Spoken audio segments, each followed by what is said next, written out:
I've seen that a lot of times merchant accounts and payment processing is one of the most misunderstood parts of setting up a dropship website. It's as if, beyond the website's shopping cart, there's this mysterious black box that magically makes sure that the money goes where it's supposed to. In a lot of ways, that's true. You don't need to know all of the technical details of how the money is transferred, just like you don't have to know how a car engine works to drive the car. Still, the more you know, the better equipped you are to handle a problem. One of the most confusing aspects of the system is that in the chain of processing, there are a number of steps, and they're often controlled and managed by different companies. We'll talk about that in a minute. Payment processing is, of course, vital to any product-based website. If you can't accept people's money, you can't sell them anything. No matter how good your site is, you'll not be profitable. There are a number of options for payment processing that you can choose from as you're considering setting up your website. One is a merchant account, and another is PayPal. Both have advantages and disadvantages. Let's talk briefly about them both. One of the first things people notice about a merchant account is that there are often a few upfront and monthly fees associated with it.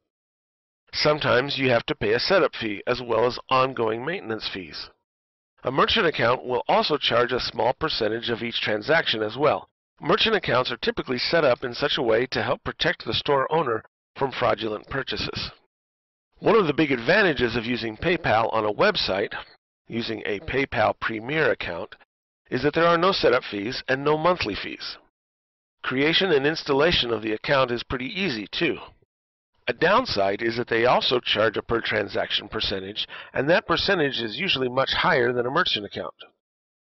Another drawback is that the shopper actually leaves your site to make the final payment, where with a merchant account, the visitor remains on your website throughout the checkout and payment process. There are various other advantages and disadvantages of both merchant accounts and PayPal, but these are the most obvious ones. One great solution to the dilemma is to offer both options.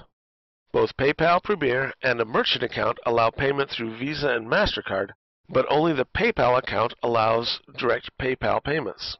Having both would allow all options to your customer. Let's talk about how the process works. First, the visitor chooses products in the website catalog, and the website shopping cart tracks his or her selections. Once the shopping is done, the visitor clicks to check out and fills out the forms, including the shipping address. The shopping cart adds in any state taxes that are required, and then the shopper puts in the credit card information. This information is encrypted and encoded so that if anyone intercepts that submission, they'll not be able to crack it and get the vital credit card numbers. The credit card number and the purchase amount is transferred to the merchant gateway. This is the connector between the website shopping cart and the money processing system. This is almost always a separate company from both the website host and the merchant account.